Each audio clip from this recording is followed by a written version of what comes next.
আসসালামু আলাইকুম, welcome back to নার্ডি আন্ডা। আশা করি সবাই ভালো আছেন। সো আজকে আমরা দেখব লুপস কি। আমরা ছোটবেলা থেকেই লুপের এক্সাম্পল দেখে এসেছি, যেমন দি ওয়াটার সাইকেল।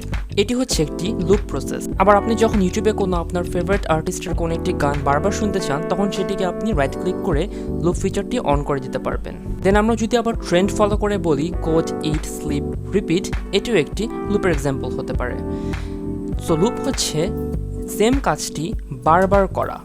ধরেন আপনাকে বলা হলো যে আপনি আপনার সি প্লাস প্লাস প্রোগ্রাম দিয়ে হ্যালো ওয়ার্ডটি 1000 বার প্রিন্ট করে দেখান, তখন কি আপনি cout hello, cout hello, cout hello বারবার লিখতে থাকবেন? অবশ্যই না। সো সেই টাইপের সিচুয়েশনেই আমরা লুপ ইউজ করি, এবং লুপ ইউজ করার ফলেই আমাদের কোডগুলো এত স্ট্রং এবং এফেক্টিভ হয়ে থাকে। সো চলেন নাও দেখে আসি যে সি প্লাস প্লাসে আমরা কীভাবে লুপ ইউজ করতে পারি।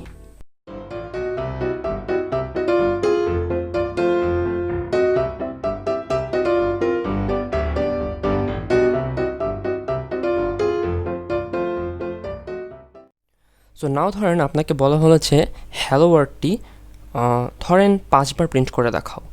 আমি ছোট নাম্বার নিয়ে বোঝাবো, তাহলে বোঝাতে সুবিধা হবে।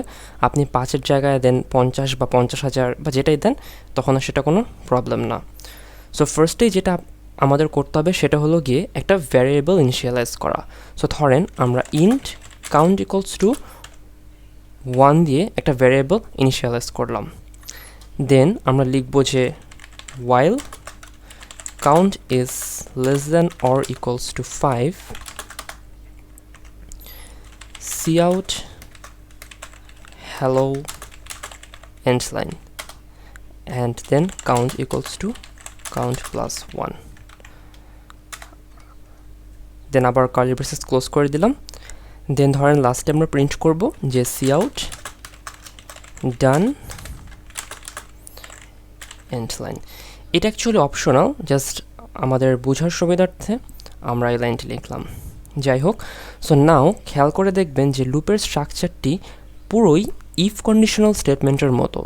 জাস্ট ডিফারেন্স এটাই যে ইফ কন্ডিশনে মাত্র একবার কন্ডিশনটি চেক করে, আর লুপ বারবার কন্ডিশনটি চেক করে। সো আমি এখন প্রথম থেকে বোঝানো স্টার্ট করব যে অ্যাকচুয়ালি কী হলো এখানে। সো এখানে যেটা হচ্ছে যে ফার্স্টে কাউন্ট ইকুয়ালস টু 1 হলো। দেন চেক করবে যে কাউন্ট কি 5-এর সমান বা তার থেকে ছোট কি না। হ্যাঁ, যেহেতু 5-এর থেকে ছোট, সো কার্লি ব্রেসেসের ভেতরের কোডটি এক্সিকিউট করা শুরু করবে। সো ফার্স্ট লাইনটি হচ্ছে cout hello end line. So কম্পিউটারের স্ক্রিনে একবার হ্যালো আউটপুট দিবে। দেন সেকেন্ড লাইনটি হচ্ছে যে count equals to count plus 1। That means কাউন্টের ভ্যালুটি নাও 1 থেকে বেড়ে 2-তে কনভার্ট হলো। নাও হচ্ছে মেইন ডিফারেন্সটা, ইফ কন্ডিশন হলে এখানে কার্লি ব্রেসেস থেকে বের হয়ে যেত, বাট এটা যেহেতু একটা লুপ, সো ক্লোজিং কার্লি ব্রেসেসে গিয়ে কোডটি আবার লুপের শুরুতে চলে যাবে।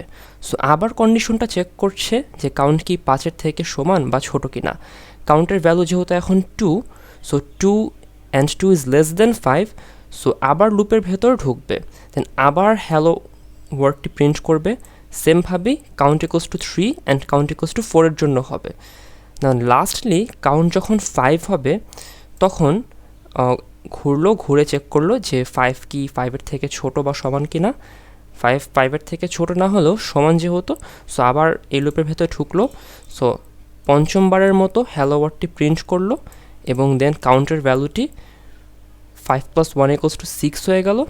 দেন আবার কার্লি ব্রেসেস থেকে ব্যাক করলো এখানে, তখন কাউন্টের ভ্যালু 6, এবং 6 যেহেতু 5-এর থেকে সমান বা ছোট না, সো এইবার আর আমরা এই কার্লি ব্রেসেসের ভেতরের কোডটি এক্সিকিউট করব না। এবার আমরা ডাইরেক্ট এই লাইনটি থেকে, যেহেতু 6 is not less than or equals to 5, আমরা এখান থেকে ডাইরেক্ট এই কার্লি ব্রেসেসের পরের কোডে চলে যাব। মানে হচ্ছে 6th বারে যে আর এই কোডটি আমাদের এক্সিকিউট হবে না, যেহেতু এই কন্ডিশনটি আমাদের ফলস এসেছে। সো 6th বারে যে এই লুপ থেকে বের হয়ে গেল, এই ব্র্যাকেটের সাইডে চলে আসলো, নিচে চলে আসলো। দেন আমাদের এখানে এটার পর যা যা কোড থাকবে সেগুলো আর কি প্রিন্ট হবে বা এক্সিকিউট হবে। সো এখন আমরা কোডটি রান করে দেখি, চলেন।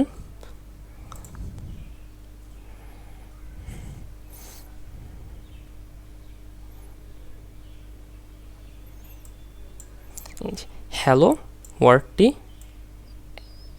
5 বার প্রিন্ট হয়েছে এবং লাস্টে ডান লেখাটি প্রিন্ট হয়েছে।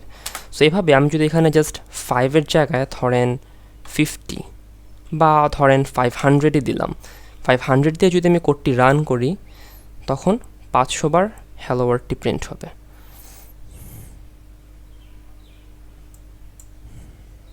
এই যে 500 বার হ্যালো ওয়ার্ডটি প্রিন্ট হয়েছে। আবার আপনি যদি চান যে এখানে এই 500-এর জায়গায় এই নাম্বারটা ইউজার থেকে ইনপুট নিয়ে করবেন, সেটাও করতে পারেন। সো আমরা int n = 0 দিয়ে একটা ভ্যারিয়েবল ইনিশিয়ালাইজ করলাম, দেন n ভ্যারিয়েবলের ভেতর ইনপুট নিলাম এবং দেন জাস্ট কাউন্টে আমরা n পর্যন্ত চালাবো। সো এবার যদি কোডটি রান করি, আমরা ফার্স্ট একটা ইনপুট দিব এবং যেই সংখ্যাটা আমরা ইনপুট দিব ঠিক ততবারই আমাদের হ্যালো ওয়ার্ডটি প্রিন্ট হবে। সো আমরা ধর ইনপুট দিলাম 10, সো 10 বার হ্যালো ওয়ার্ডটি প্রিন্ট হবে। এই যে এক্স্যাক্টলি 10 বার হ্যালো ওয়ার্ডটি প্রিন্ট হয়েছে এবং দেন লাস্টে লুপ থেকে বের হয়ে ডান প্রিন্ট হয়েছে। সো নাও ধরেন আমাদের এই লাইনটি নেই, count equals to count plus 1 বলতে কোনো লাইন নেই, দেন কি হবে একটু দেখি তো।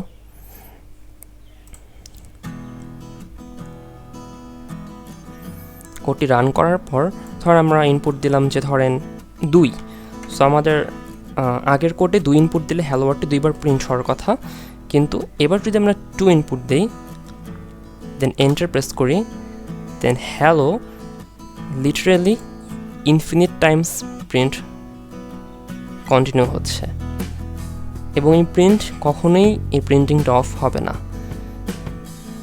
ইনফিনিট সময় ধরে এটা চলতে থাকবে। সো কারণটা কি? কারণটা হচ্ছে যে এনের ভ্যালু আমরা ইনপুট দিয়েছি 2 আর 1-এর কাউন্টের ভ্যালু হচ্ছে 1। সো প্রথমবার 1 is less than or equals to 2, হ্যাঁ 1 2-এর ছোট। সো হ্যালো প্রিন্ট হলো, দেন আবার লুপ ঘুরলো, দেন কাউন্টের ভ্যালু কিন্তু 1-ই রয়ে গেছে। সো 1 আবার লেস দেন 2, দেন আবার হ্যালো প্রিন্ট হলো।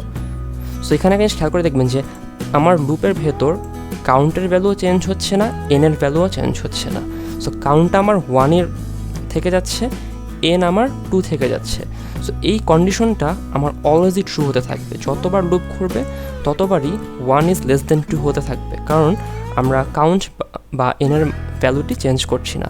সো এই লুপটি ইনফিনিট টাইমস চলবে এবং এই কারণেই হ্যালো ওয়ার্ডটিও ইনফিনিট টাইমস প্রিন্ট হতে থাকবে। এতটুকুই। সো এর জন্য আমাদের এই জিনিসটা খেয়াল রাখতে হবে যেন আমরা ইনক্রিমেন্ট বা ডিক্রিমেন্টটা করি, মানে ভ্যালু যেন চেঞ্জ করি, নাহলে একটা লুপ আমাদের নেভার এন্ডিং লুপ হয়ে যাবে অ্যাকচুয়ালি। সো লুপ এতটুকুই, আশা করি সবাই বুঝতে পেরেছেন, কারণ জিনিসটা অনেকটি ইফের মতোই, ইফে জাস্ট একবার কন্ডিশন চেক হয় আর লুপে মাল্টিপল টাইমস কন্ডিশনটি চেক হয়, as simple as that. So I hope এই ভিডিওটি দেখার পর আপনারা লুপ ইউজ করে বেসিক একটি C++ প্রোগ্রাম লিখতে পারবেন। যদি কোনো প্রবলেম ফেস করেন অবশ্যই আমাদেরকে কমেন্ট বক্সে জানাবেন। আর এখানে আজকে শেষ করছি। সবাই ভালো থাকবেন, সুস্থ থাকবেন এবং সাবস্ক্রাইব করে পাশে থাকবেন। ধন্যবাদ।